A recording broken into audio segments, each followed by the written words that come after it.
오늘 성경 말씀은 이해하기 쉽지 않은 내용입니다. 예수님이 평화를 늘 말씀하셨는데 오늘 성경에서는 곰을 주러 왔다고 선언하십니다.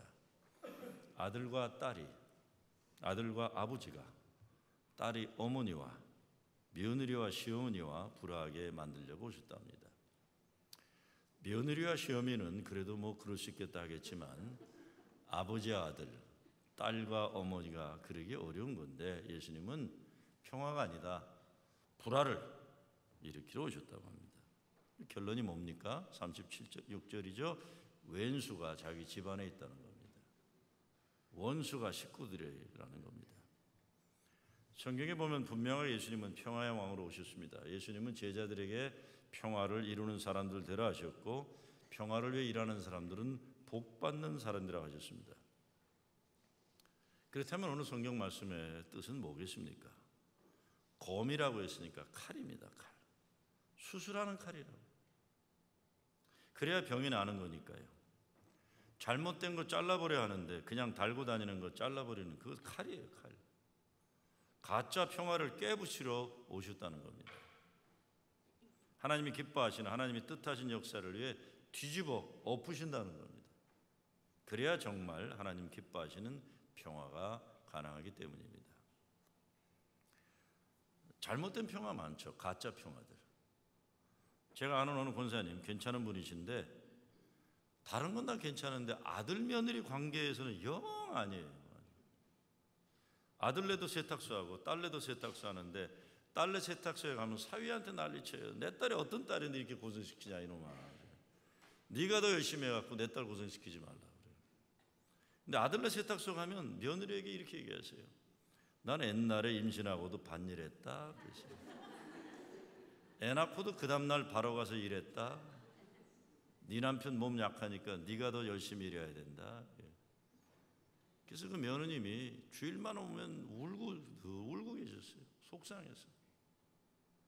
물론 나중에 많이 회개하시고 며느리한테 잘하다 돌아가시긴 했어도 옛날 어른들 이런 못된 이중적인 잣대 당연하게 여겼어요. 그런 거 너무 많아요. 분명히 아들놈이 잘못했는데 며느리 탓해요. 저게 굴러와갖고 우리 집안 어렵게 만든다고.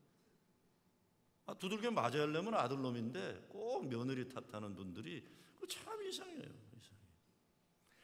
다른 건 다 멀쩡한데 그 문제에서만은 이상한 사람들이 많아. 이런 거 다 뒤집어져야 돼요. 이거예요. 가짜 평화입니다. 너무 당연하게 생각해요. 어떤 칼입니까? 구약에 보면 아브라함이 하나님께 제물로 이삭을 아들을 바치기 위해 칼을 들어요. 물론 하나님이 칼을 들고 이삭을 죽이려고 할 때 못하게 하셔서 이삭이 살아납니다. 오늘날 법으로 하면 아동학대고 살인미수예요. 이거예요. 사실 성경에서 얘기하고자 하는 의도는 아들을 희생하는 순간까지 하나님 말씀에 순종한 아브라함의 믿음의 중요성. 그래서 이스라엘 민족의 아버지로 그를 세웠다 이런 겁니다. 옛날 수천 년의 문화로 봐서는 오늘날의 잣도 문제가 많은 게 그런 의도가 있었던 겁니다. 저는 그거 아무리 말해도 잘했다고 얘기할 수는 없어요. 잘했다. 하나님이 옛날이니까 그런 게 가능해요. 그 다음부터 이제 사람을 제물로 바치는 그런 거 없애버렸다 이렇게 얘기하는 거 아닙니까? 가정에서도 가정 평화하면서 하나님 말씀에 순종하지 않는 경우 많아요. 아브라함의 칼이에요. 그러면 하나님 축복의 가정 되지 못하기 때문에 칼을 말씀하시는 겁니다. 저는 목회하면서 그런 사람들 많이 봤어요.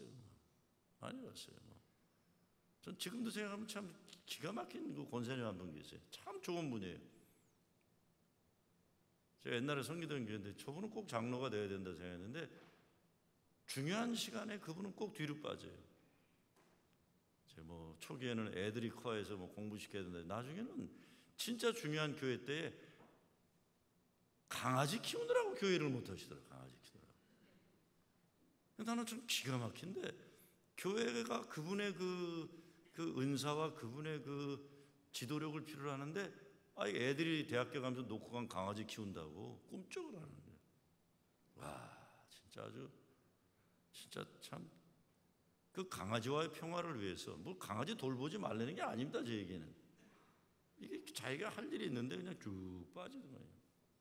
이게 하나님의 축복하시는 일이 아니라고 생각해요. 칼을 들어, 칼을. 광야에서 칼을 들어 할례하라고 하나님 명령하셨어요. 거룩한 백성의 증표죠. 아픈 과정이에요.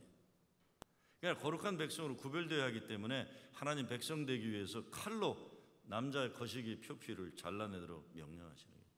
거룩한 백성 되기 위해서 아픔의 과정을 따르는 거죠. 또 성경에 보면 예수님 탄생하신 다음에 누가복음에 늙은 예언자 시므온이 예수님 어머니 마리아에게 하는 말이 있습니다. 또 칼이 내 마음을 찌르듯 하리니 이는 여러 사람의 마음의 생각을 드러내려 함이니라 하더라. 마리아에게 주어지는 미래의 고통입니다. 십자가에 달린 아들을 보게 될 거다는 겁니다. 이런 칼입니다. 하나님 나라 구원의 역사를 위해 십자가를 지시는 예수님과 같이 우리 믿음 생활에도 고통, 고난을 감내해야 되는 칼이 요구되는 겁니다. 평화란 히브리어 말 샬롬의 뜻은 제자리에 놓인다는 뜻입니다. 그렇다면 예수님이 말씀하신 참 평화는 하나님과 제자리에 놓여야 하는 것을 말하고 사람들이 다른 사람들과 관계에서 제자리에 놓여야 하는 것을 말하는 겁니다. 많은 경우에 사람들이 얘기하는 평화는 편안함을 얘기할 때가 있어요. 편안함.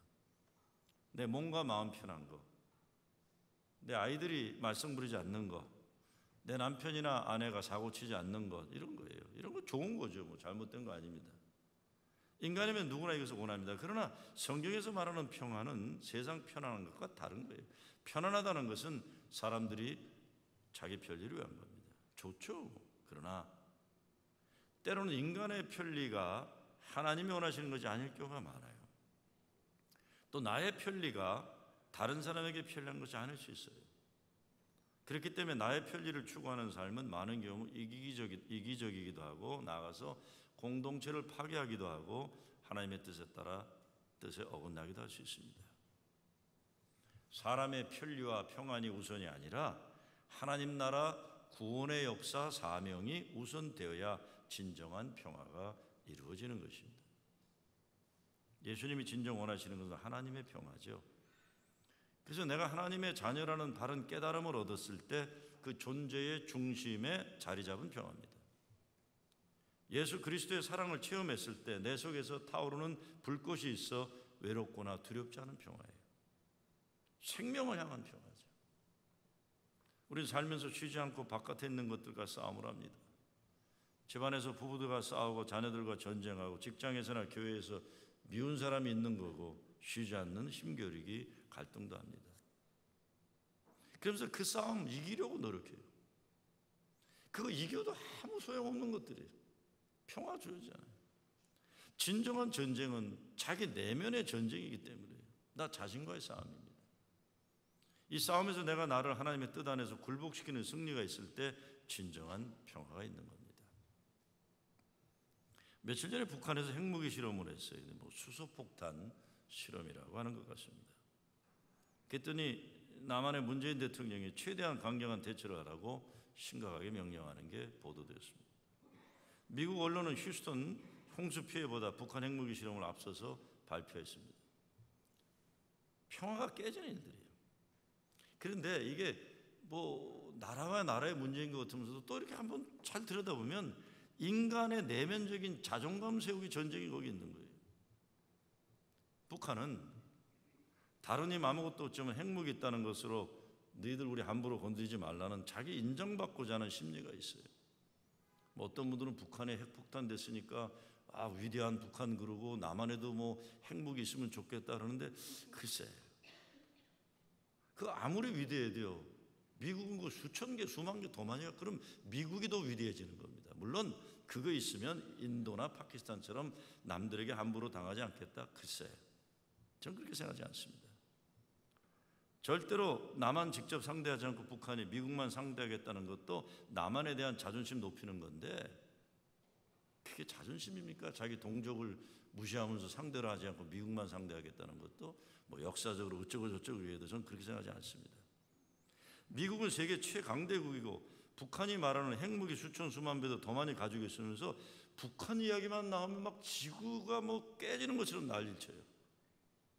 그런데요 며칠 전에 문재인 대통령과 트럼프 대통령이 전화 통화를 했잖아요. 그런데 마지막 트럼프 대통령이 꼴꼴 웃는 게 나오더라고요. 언론에 보니까 그게 뭡니까? 미국 무기 많이 사야 한다는 걸 강요한 거예요. 한국 언론은 그 얘기 안 나와요. 트럼프와 문재인 대통령의 대화는 니네 우리나라 무기 많이 사라 이거예요. 이거 결국 뭔 소리입니까? 북한은 핵무기 개발하기 위해서 있는 돈 없는 돈 다 끌어모아 거기에 쏘아다 붓고 있어요. 그 핵무기 그 발전한다고 하면서 발휘한다고 하면서 나라 백성들 배급도 안 줘가지고 자급자족하는 시스템에 돌아가서 뭐 어떤 사람들은 긍정적으로 얘기해. 그래갖고 북한세가 더 열리기도 됐다고 하면 장사를 해야 되니까 뭐 그런 긍정적인 게 있겠죠. 그러나 이거 잘하는 거 아니죠. 그거 핵무기 써먹을 때라는 건 파괴하는 것밖에 없습니다. 제가 이번에 뭐 강원도도 가고 뭐 경상도도 가고 경기도 다녀보는데 옛날엔 서울 뭐 강남만 쭉쭉 어마어마한 아파트들이 들어섰는데 이제는 지방 어디를 가도 어마어마한 아파트들이 다 들어섰어요. 그거 어떻게 세운 나라인데 그거 무너뜨리는 그거 뭐에 써먹었으니까 나라 망치는 데 써먹는 거죠. 자기 나라 백성들 먹이는 이 국민일 아니라 무기를 삼으면서 자존감 세우는 나라 그 국가 지도자, 저는 그 진정한 지도자라고 생각하지 않습니다. 남한도요, 현 정권이 국민복지니 뭐 무상배급이니 마치 다 할 수 있는 것 같이 말하는데 그게 쉬운 노릇입니까? 어떻게 다 그렇게 원하는 대로 됩니까, 나라가? 그렇게 되려면 미국에서 무기 사들이는 것 그만하고 줄여야만 가능한 거예요. 이제 더 이상 무기 만드는 사람들을 배불리는 일 그만하겠다고 선언하고 남한과 북한이 서로 살 길을 모색하는 게 이게 평화입니다. 그런데 지난주 한국신문 보니까 중국 현대자동차 공장 2곳이 문 닫았다고 해요. 왜 그런 겁니까?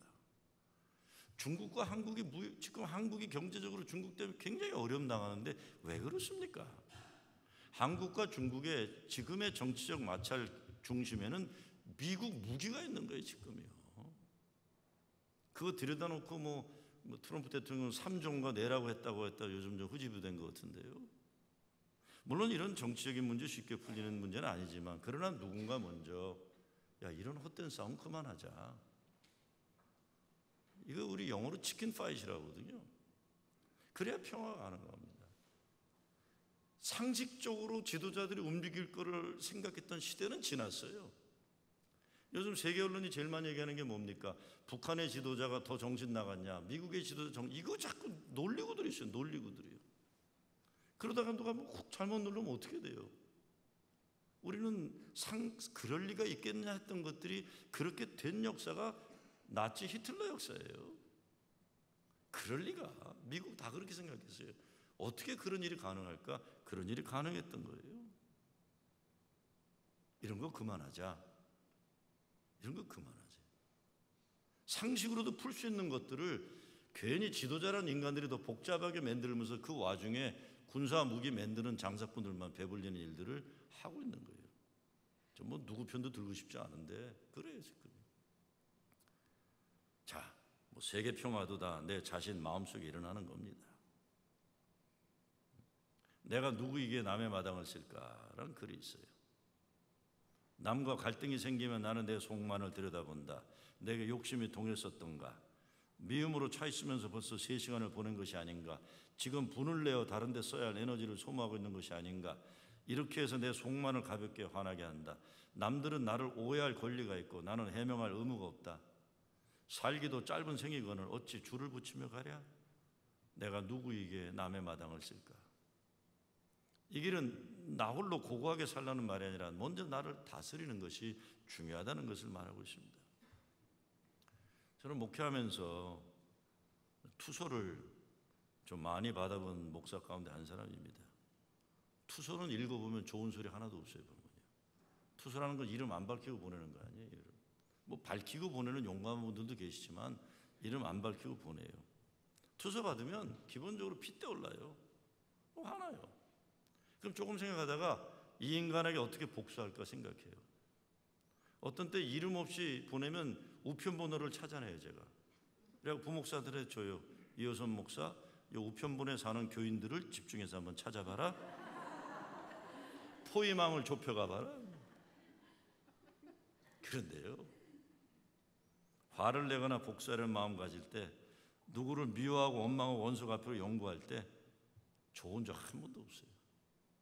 전 사실은 우리 교회에서도 그래서 투서가 올라오면 제가 절대 열어보지 않습니다. 저한테 보내셔도 소용없으세요. 왜? 그냥 김재현 목사나 이호선 목사나 읽어보라고 그러지, 그거 읽어보느라고 애를 써요. 제가 옛날엔 읽어봤어요, 친절하게. 그래도 이분들을 존중해야 된다고 읽어봤는데 존중할 필요가 없더라고요. 그냥 부목사들한테 읽어보라고 그래요. 나만 나쁜 사람 돼요. 속으로 별죄를 다 짓고요.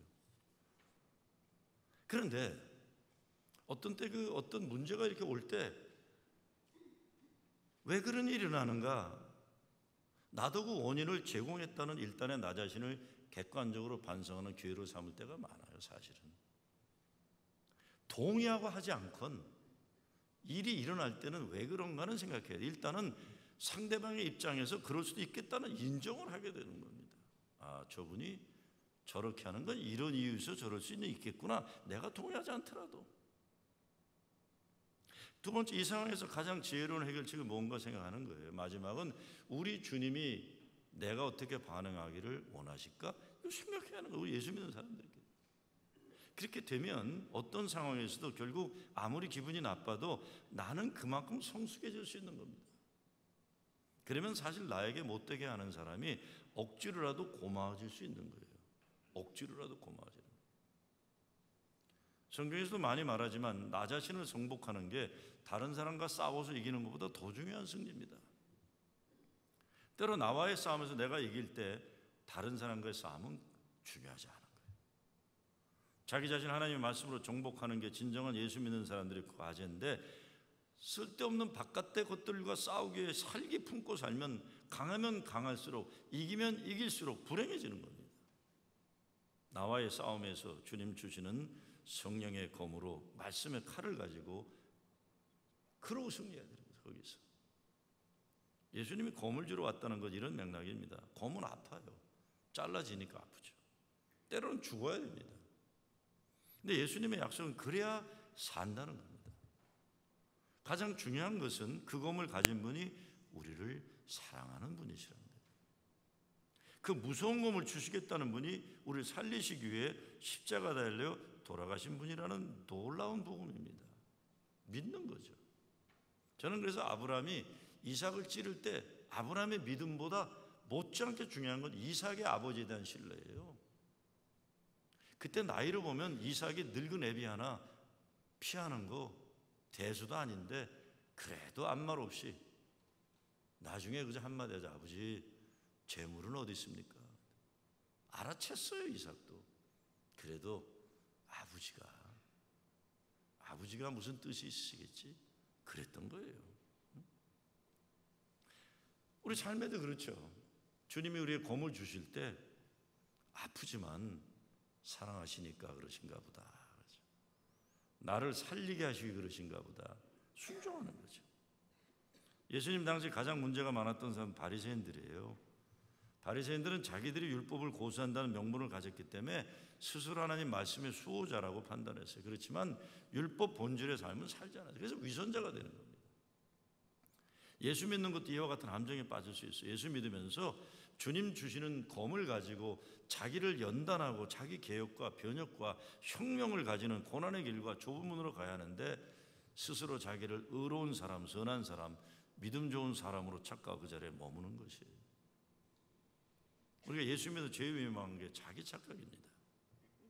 예수 믿기 때문에 우리 믿지 않는 사람보다 우월하다는 생각, 나아가서 우리가 하는 것은 모두 예수로 정당화되는 잘못된 판단이라는 거예요. 저는 목회하면서 그동안 나름대로 많은 선교지를 방문할 기회가 있었어요. 어떤 선교지에는 정말 감동받고 도전받고 은혜를 받기도 해요. 근데 어떤 선교지에는 거꾸로예요, 거꾸로. 그래서 저 진짜 요즘에 제가 비난을 많이 받아요. 선교지에다 약속을 해주고도 그쪽에서 내가 원하는 게 오지 않으면 절대로 선교비 안 보냅니다. 안 보내요, 그냥. 내가 여기 어떤 데 미안한 거 있어도 안 보내. 왜? 제일 위험한 게 의존적인 선교입니다. 그저 뭐 미국 사람 돈 있으니까 돈, 저를 바라보면 돈, 이렇게 하면 안 되기 때문에, 우리를 바라보면서 서로 주님을 바라봐야 되는데 돈을 바라보면 안 되기 때문에. 그래서 예수 믿는 사람들 어떤 데 너무 싫어요. 예수 믿는 사람들. 특히 선교제 가면 그게 나타나요. 오래전에 아프리카 선교를 이게 뭐 여행을 간 거죠. 선교 무슨 선교입니까? 여행 간 거예요. 뭐 의료품도 가져가고 다 갖고 갔지만 그거 뭐 그게 뭐 그렇게 대단한 거겠습니다. 그런데 제가 제일 화가 난 거는 아프리카 공항인데요. 그냥 사람 많은데 앉아갖고도 한국말로 찬송을 부르는 거예요. 그러니까 지나가는 사람들이 쳐다보니까 더 신나서 영어로 찬송 불러요. 그 사람들이 지나가면서 이상한 인간들이다 보는데 우리 이상한 예수 믿는 사람들은 저 사람들이 감동받았나 보다 그러고 더 불러요. 아, 진짜 대단해요. 여러분, 우리가 예수 믿으면 남들에게 양해 구하지 않고 노래 막 불러도 되는 겁니까? 남의 나라에서. 전도는커녕 예수님 욕먹이는 행동들이에요. 이거 용기라고 생각한다면 예수 믿으면 잡혀가는 아랍 국가나 중국에 가서 그러지, 왜 기독교인들이 천재 깔린 아프리카 공항에서 그런 객기를 부린지 참 딱한 노릇이에요. 돈 많은 나라 미국에 온 사람들은 그래도 된다고 생각하는지 모르는데 그래도 되는 거 아니잖아요. 전도한다고 남의 자유를 함부로 침범해도 된다는 전제, 이것도 아닙니다. 저는 예수쟁이들이 이런 자기중심적이고 독선적인 착각에서 빨리 벗어나야 된다고 생각해요. 선교지 사람들에게 더 예의 바르고 더 공손하고 그들의 인격과 자유를 존중하는 이 정도 돼가야만 진짜 예수의 영광이 드러나는 거지, 그냥 아나무인이야, 아나무인. 가끔 보면 선교라고 말은 하지만 사기극 같은 것들 없지 않아요. 근데 문제를 제기하면 뭐 그렇게 까다롭게 구냐고 그래요. 그리고 누이 좋고 매부 좋고 인간도 서로 속이면서 좋다고 할 수 있어도 하나님 속이면 안 되는 거잖아요. 교인들의 헌금 함부로 이렇게 속이면 안 되는 거예요. 안 되는 겁니다. 거짓에서 그리고 착각에서 빨리 벗어나야 돼요. 착각. 어느 군인이 술을 좋아해요. 계급이 대위인데 술에 취해서 해롱해롱하다 장군에게 발견됐어요. 장군이 보니까 괜찮은 인간이에요. 술을 좋아해서 인생 제대로 살지 못하지만 참 괜찮은 사람이니까, 그래서 장군이 그 젊은 대위에게 이렇게 충고합니다. 가만히 보니 자네 좋은 사람인데 사람들의 말을 들어보니까 술만 끊으면 참 장래가 촉망한 사람이라고 하더군. 이렇게 쓸데없이 인생을 낭비하지 말고 술을 끊게나. 그러면 자네 실력이라면 몇 년 안에 곧 대령이 될 수 있을 거야. 그랬어요. 대령. 그랬더니 장군의 말을 들은 대위가 이렇게 말합니다. 장군님, 필요 없습니다. 제가 술에 취해 있는 동안에는 나는 벌써 장군도 되어 있는데 대령이 뭡니까? 제가 맨정신으로 있으면 내 계급이 대위지만 술에 취해 있으면 저는 늘 장군입니다. 인생의 변화를 위해 부단한 노력을 해야 하는데 때로 신앙의 명목으로 술 취한 사람처럼 자기 환상과 착각에 빠져 살 수 있는 위험이 우리에게 있는 거예요. 삶에도 지름길이 없잖아요. 지름길이 없는데 예수 믿는다고 하면 착각 속에 빠져서 진짜 쥐뿔도 아니게 살면서 다 뭐 이룬 것처럼 폼 잡고 그런 거 아니잖아요. 삶이란 힘든 거고 아픈 거고 힘든 노력을 통해서 우리는 성장하는 겁니다. 그래서 오래전인데 미국에 온 지 얼마 안 되는 젊은 여자분이 남편만 직장 나가다가 젊은 여자분도 직장이 됐다고 그래서 제가 참 좋더라 그래서 힘들죠? 그랬더니 힘들다 그러면서 쫄쫄 울면서 한국에 가고 싶대요.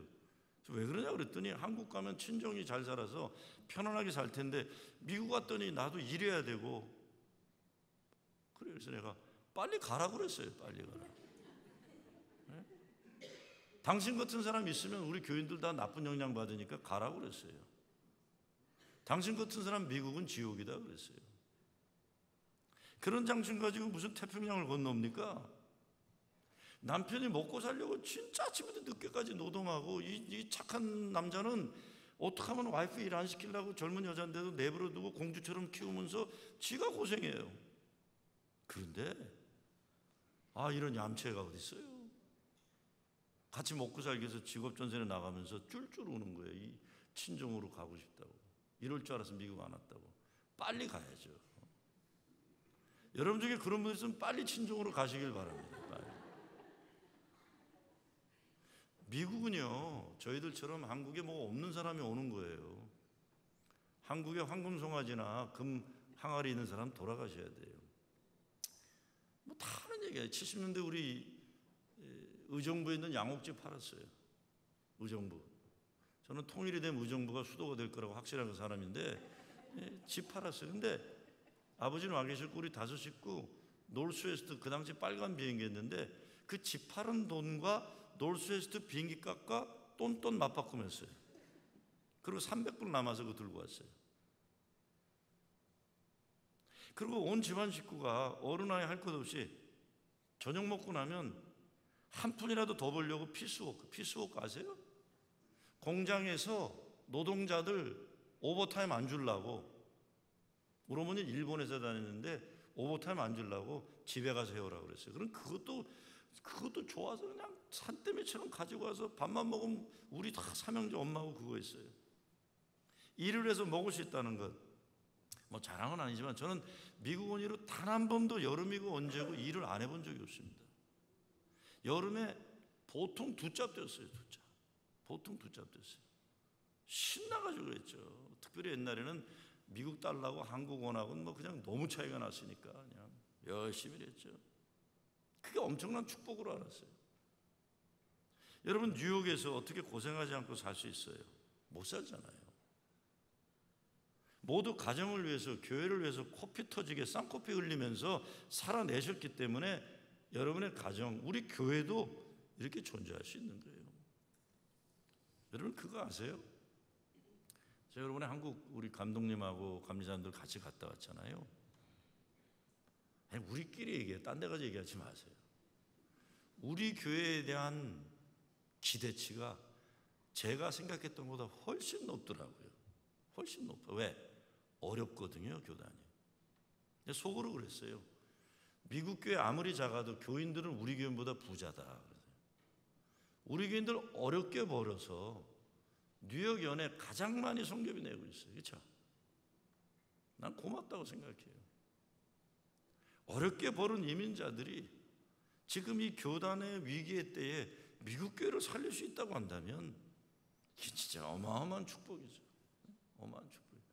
일하는 보람이 있는 거고 일하는 거룩한 목표가 있는 거예요, 우리들이. 지금 카자흐스탄에 계신 박기진 선교사님 큰아들이 샌디에고에서 영어권 목회하고 있는데 옛날 얘기예요. 박준성 목사님이 이제 러시아에서 강도들한테 당한 다음에 치료 때문에 아틀란타 왔을 때 얘기예요. 아틀란타 아들 가족들이 방문했는데 목사님이 저한테 해주신 말씀이에요. 왠지 하나님께 그렇게 기도를 하고 싶더라 그래요. 그래서 식구들을 놔두고 오랜 기도 마치고 내려왔더니 아들 레오가 묻더랍니다. 아버지, 무슨 기도를 하셨어요? 너희들을 위한 기도했다. 무슨 기도를요?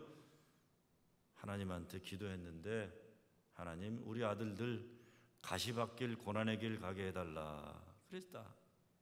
내가 아버지로서 너에게 줄 수 있는 선물 그것밖에 없구나. 하나님께 너희들 가시밭길 가는 인생 살게 해달라고 기도했다. 박준성 목사님이 저한테 내가 아들들 위해 무슨 기도했는지 알아? 여기 저 와이플레인의 박효성 목사님 다 사촌인데 이 박씨 끝에 성자 붙은 사람들은 저하고 가족별의 조카뻘 되시는 분들이 항상 저한테 농담으로 나보다 나이가 훨씬 많지만 아저씨라고 그러셨어요. 그분들이. 내가 무슨 기도했는지 알아? 우리 아이들 가시밭길 고난길 가게 해달라고 기도했어.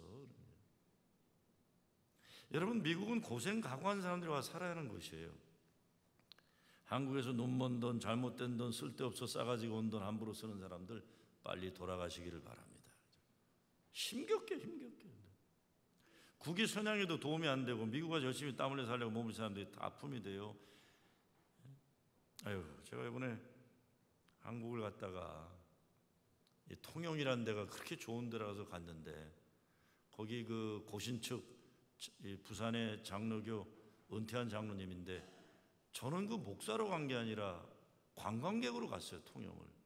근데 그분은 나를 관광객으로 인정을 안 하더라고요. 저를 데리고 어디 가는가 봤더니 이 부둣가에 있었더니 멸치 잡는 어선이 큰 게 하나 오더라고요.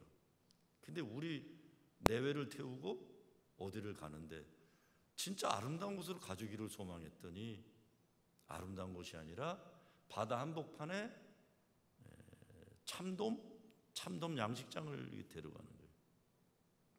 거기 갔더니 기가 막히더라고요. 여러분, 횟집에서 회 한 마리 먹기 위해서 참돔을 치어해서 횟집으로 출하하기까지 3년 6개월이 걸린대요. 제가 기가 막힌 걸 봤어요. 하늘의 새들이 치어를 먹으려고 항상 대기하고 있고, 바다 밑에는 어떤 데 찬물이 와갖고 얼어 죽고 그물이 터져서 나가고. 우리 배 타고 간 사람이 그래요. 목사님, 여기서 잡으면 양식 참돔이고 여기서 도망온 놈 내가 잡으면 자연산입니다. 그러는 거예요. 무슨 말인지 아시겠죠? 그런데 저를 신방으로 데려간 거예요. 왜냐하면 너무 어렵기 때문에. 근데 거기 주인이 그래요. 거기 살아요. 거기 바다에서 고기들과 살더라고요. 왜? 그래야 지켜내는 거니까. 목사님, 저는 아무리 제가 최대한으로 노력을 해도요, 하늘을 지켜주시고 바다를 지켜주시면 하나님뿐이 안 계십니다. 저 같은 사람은요, 아무리 노력해도 어떡하겠어요? 하나님이 지켜주시면 안 된다는. 계속 기도해 주는데 진짜 마음이 짠하더라고요. 이렇게 사는구나. 출렁이는 바다에 살고 있는 거예요. 우리가 먹는 횟감 지켜내려고요. 무슨 말인지 아시겠죠? 무슨 말인지 아시겠죠? 목사님, 저는 하나님이 지켜주지 않으시면 살 수가 없습니다. 여러분 다 그러면서 사시는 거 아니에요 지금요? 삶의 지름길이었습니까? 창세기 시작을 보면 혼돈과 공허로 시작돼요. 어떤 새로운 창조건 모두 혼돈이 필요합니다. 생명의 잉태와 출산에도 아픔이 따르고 모든 혼돈과 고통이 지나가면서 진정한 새로운 세계가 열어가는 거예요. 역사도 그렇고 교회도 마찬가지예요. 교회도요, 새로운 세계를 열어가려면 아픔이 따르는 거예요. 혼돈이 따르고. 이게 싫으니까 자꾸 옛날 거 붙잡으려는 거예요. 옛날에 좋았다. 여러분들도 맨날 얘기하는 게 80년대에 우리 교회 좋았던 얘기 하잖아요. 80년대는 온 세계가 좋았어요. 여러분 그거 아셔야 돼요. 이민자들이 막 들어오고, 제 세대만 해도 목회할 때 고생해 본 적이, 왜 고생이 아니라 어려워 본 적이, 왜? 우리는 목회는 당연히 잘 되는 것만 알았는데 요즘 목사들은 진짜 어렵게 목회해요. 한국이나 미국이나. 애들도 안 나요. 한국에는 주일학교 전멸이에요. 다 새로운 삶에는 혼돈이 따르고 아픔이 따르는데 이거를 견뎌내지 못하니까 교회들이 부흥하지 못하는 거예요. 새롭게 되면 난 어떻게 되나? 난 무시당하지 않나? 나는 잊혀지는 거 아닌가? 아픔이 오거든요. 아픔이요. 칼이 등장하지 않으면 안 되는 거예요. 왜? 그래야만 새롭게 되니까요. 예수님은 사람들이 원하는 값싼 평화를 주러 오신 분이 아니죠. 검을 주러 오셨더니, 검을 주시는 주님은 검을 우리에게 쓰시면서 우리를 살리고자 같이 아파하시고 고통하시고 스스로 죽으신 분이세요. 사람들은 위로를 원하잖아요. 그래서 값싼 위로를 주는 사람을 찾아다녀요. 교회도 그래요. 값싼 은혜, 값싼 위로를 찾아 헤매. 그러나 거기에 생명은 없습니다. 성장은 없어요. 저는 항상 제가 복 많이 받은 목사라고 생각해요. 그 이유는 제 세대에 복이 드물게 나름대로 어렵게 전도사, 부목사 생활을 했기 때문에 그래요. 제 세대에 복이 드물게. 제 전 세대는 더 그랬지만, 제가 전도사 시절에 제일 오래된 보스턴의 오래된 장로교였는데, 전도사로 교육목사, 부목사, 임시단위까지 하고 떠났는데 저를 훈련시킨 담임 목사님이 진짜 무섭게 목회하던 분이세요. 워커홀릭이에요. 사실 일뿐이 없어요. 아주 청교도적인 생각으로 서울법대 출신인데 일밖에 모르던 분이세요. 그러고는 일을 막 빡세게 시키고는 월급은 쥐꼬리만큼 주면서, 지금도 기억나요. 우리 교회 앞에 그 로스비프 샌드위치 파는데 99전이에요. 꼭 하나씩 사서, 전 그래서 지금도 로스비프를 좋아해요. 로스비프 하나씩 사갖고는 앉혀놓고는 미안하면 꼭 하실 말씀이었어요. 김 목사, 나는 옛날 목회하면서 쌀 6말 받고 일했어. 난 죽도록 귀가 따갑 떨어졌어요. 쌀 6말 받고 일했다면 난 쌀 6말이 얼마인지 몰라요. 난 쌀 6마리 큰 거예요? 맨날 쌀 6마리 받았던 얘기만 해요. 그 말은 뭡니까? 너 월급 조금 주는 거 미안하긴 하지만 고마운 줄 알아라 이거거든요. 말이 부목사지. 교회 직원은 나 하나밖에 없는 거예요. 그러니까 사무직원, 청소부, 어린이주일학교, 노인 목회 다 했어요. 주일 새벽이 되면 목사님이 전화를 하세요. 5시쯤 미국계 빌려 쓰는 교회인데 껄껄껄 웃으면서 야 설교 제목이 바꿨다. 주보 다시 설교 제목이 바꾸면 그냥 얘기하고 쓰면 되지 왜 주보를 바꿔달라고 그래요.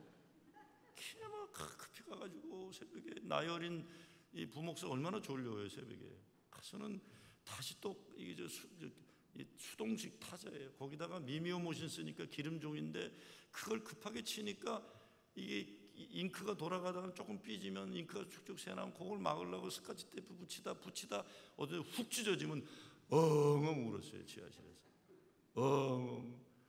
그지 같은 설교 그냥 하면 되지 왜 바꾸라고 아 본문 바뀌면 좀 어때요? 그냥 하면 되지.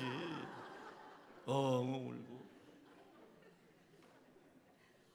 그리고 주일날 저녁 청소 다 하고 나오면 모든 청소를 혼자 해야 되니까요. 당회원들은 가서 중국집에 짜장면 먹고 있고 나 혼자 청소하고 나오면 파킹장에 차가 하나도 없어요. 보스턴 가을 하늘은 왜 그렇게 쓸쓸한지 파킹장을 가면서 쫄쫄 울어요. 파킹장에서. 그리고 울고 집에 가면 또 집사람이 있으니까 집엔 못 들어가고 철새강변에 가서 엉엉 울고 그랬어요. 징징 울고. 야이씨 나도 처갓집에 그냥 돈이 좀 있었으면 이 거지 같은 부목사 생활 때려치고 장사라도 했을 텐데 그냥 처갓집은 돈커녕 아무것도 없는 집안이고. 그러면서 이제 뭐 조금 있으면 40년 돼가는데 전 돌이켜보면 그게 저한테 힘이에요. 지금도 그때 목사님한테 받은 그 사랑도 아니지만 그 사랑이에요. 그 시절이 제일 그리운 시절이에요. 왜? 거기에 힘을 얻고 사니까요. 목회도 쉬운 급행열차나 꼼수 써서 자려고 하는 사람들 보면 기가 막혀요. 저는 지금도 제가 모시던 어른들 통해 여러 번 깨지고 또 깨지고 그랬어요. 아이고 23살, 24살인데 우리 담임 목사님 나 세워놓고 야단칠 때 보면 그냥 눈물 쪽쪽 뻔했어요. 너 같은 놈이 감리교 목사기 때문에 감리교 미래가 암담하다. 그냥 장로교 목사한테 맨날 감리교 미래 암담하다고 야단맞고 그랬어요. 돌이켜보면 그 목사님이 제일 그리워요. 그게 24살에 1년간 담임으로 세워놓고 안식년 가실 거 아니에요. 깨지고 또 깨지고 무시당하고 또 무시당하고. 인생 살면서 지름길 가려는 생각 버려야 됩니다. 고생 안 하고 잘 살아보는 거 도둑놈 심보입니다. 우리 주님은 값싼 평화, 값싼 위로 주는 분이 아니세요. 십자가를 통한 면류관, 좁은 문을 통한 구원이에요. 그게 검이에요. 혼돈을 거쳐야 합니다. 아픔을 거쳐야 합니다. 지금 이대로 그냥 가다가 큰일 나는 거예요. 지금 상태 유지하려고 만족하고 잘못되는 거예요. 때로 인생에 아픔과 어려움을 당할 때 쉽게 위로하는 사람들 좋아하지 마세요. 그런 사람들 여러분 진짜 사랑하는 사람 아닙니다. 그런 값싼 위로를 목말라 하지 마세요. 우리에게 하나님 허락하신 아픔과 어려움은 하나님 우리를 새롭게 변화시켜 주시는 은혜의 기회예요. 아픔은 은혜예요. 은혜. 저는 이민 목회의 맹점이 바로 이것이라고 생각합니다. 값싼 위로를 주고받는 건 너무 중요하게 생각해요. 서로 아픈 과정을 믿음으로 이겨내도록 돕는 것이 진정한 성도의 교제인데 때로 외로워지도록 내버려둬야 돼요.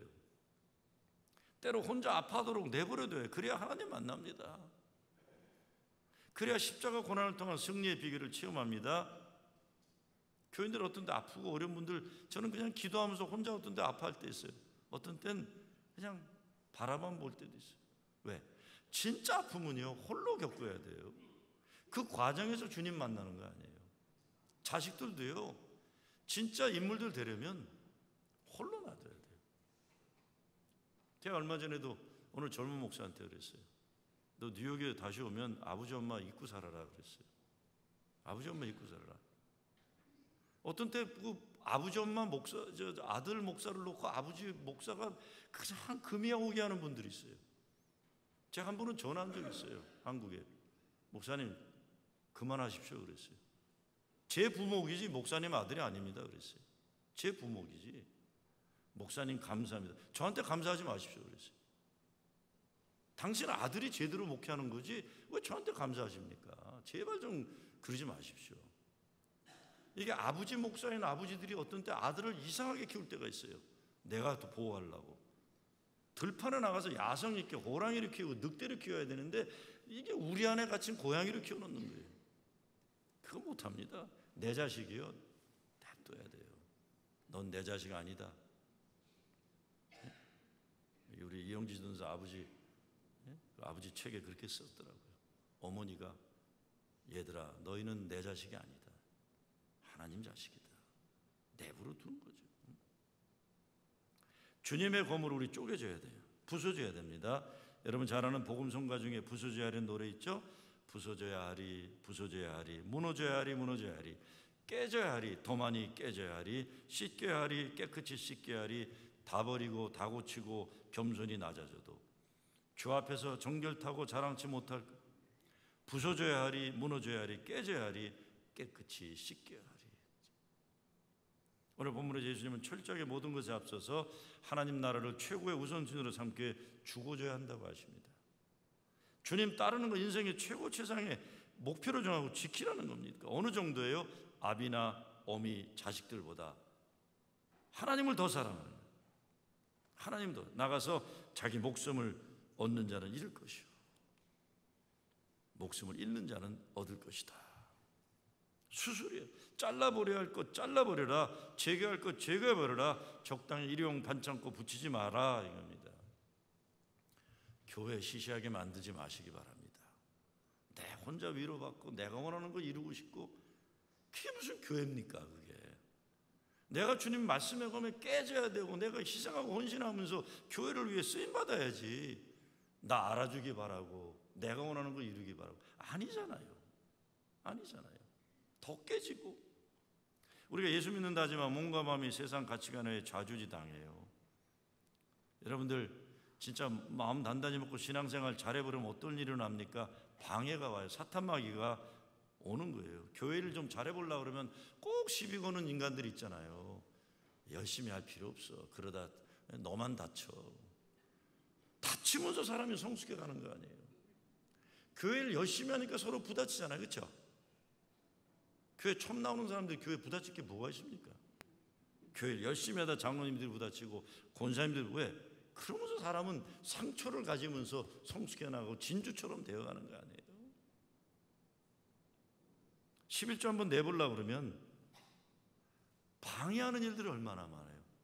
11조 좀 절단하고 내보려고 그러면 꼭 그래야 되냐는 여러 유혹이 오고 사탄마귀가 꼬고 못하게 만들고 이 사탄의 장난들이에요. 여러분 그런 사탄의 유혹 받을 때마다 나는 주님과 맺은 거룩한 약속이 있는 사람이다. 나사렛 예수의 이름으로 명하노니 사탄아 물러가라 선언해야 돼요. 난 교회를 지키리라. 하나님 우선순위에 따라 살기 위해서 세상의 우선순위를 포기하는 겁니다. 우리의 가정들도 때로 탐욕과 우상숭배의 터전이 될 수 있어요. 하나님 자리에 세상 자랑이 앞서있고 가정과 교회에 검을 던지시는 거예요. 검. 부모와 자식이 중요하지 않아서 그러는 게 아니잖아요. 하나님 나라의 우선순위가 바로 서야만 하나님이 기뻐하시는 가정 될 수 있기 때문에 그런 거죠. 가정도 예수님 말씀 우선순위를 잘 지키는 가정, 축복된 가정이에요. 부모 자식도 부부관계도 검이 필요합니다. 예수님이 주인 되지 않는 가정에 위장한 평화가 있어요. 하나님과 올바른 관계에 이르는 거 노력들은 하지 않으면서 서로 인간들끼리 만들어져 갖고 그냥 컨트리 클럽처럼 너 좋고 나 좋고 네 편 내 편 가르고 이제 그만해야 되는 게 그런 일들이에요. 예수 잘 믿는 것만으로 집중해야지. 그러기도 살기도 바쁜 인생인데 쓸데없는 것 같고요. 그래서 바울이 뭐라고 합니까? 우리의 싸움은 혈과 육에 대한 것이 아니요 정사와 권세와 이 어둠의 세상 주관자들과 하늘에 있는 악의 영들에게 대함이라. 그러므로 하나님의 전신갑주를 취하라. 이는 악한 날에 너희가 능히 대적하고 모든 일을 행한 후에 서기 위함이라. 이 싸움에서 이겨야 됩니다. 힘들지만 진정 가정을 사랑한다면 이 싸움에 승리해야 돼요. 믿지 않는 남편, 믿지 않는 아내, 믿지 않는 자녀들, 믿지 않는 부모님들 하나님의 자녀로 만들기 위한 싸움 꼭 이겨야 되는 거예요. 거짓된 평화께. 교회도 그렇습니다. 주님과 진정한 영적인 성숙을 이루는 성도들을 만들기 영적 싸움이 목회자의 싸움이 되어야 되는 거죠. 그냥 교인들 비유 맞추느라고 이 사람 이렇게 비유 맞춰서 이 뭐하는 짓들이에요. 맨날 그냥 이거 뭐라 그러죠 이거요. 저 김밥이나 싸우고 목사가 이러고 앉아있으니까 되는 노릇입니까? 교인들은 자기들에게 인기 있는 목사 그거 아니잖아요. 다 망할 짓입니다. 서로 아프더라도 주님이 주인 되는 교회를 만들기 위해서 주님의 성령의 검에 맞아 새로 태어나는 변화가 요구되는 것이죠. 하나님의 말씀은 살았고 운동력이 있어 좌우에 날선 어떤 검보다도 예리하여 혼과 영과 및 관절과 골수를 쪼개기까지 하며 또 마음과 생각의 뜻을 감찰하나니. 이 날카로운 검에 찔리시는 여러분 되시기 빕니다. 나는 검을 주러 왔다. 거룩하게 새롭게 변화되는 여러분 되시기 주의 이름으로 축원합니다.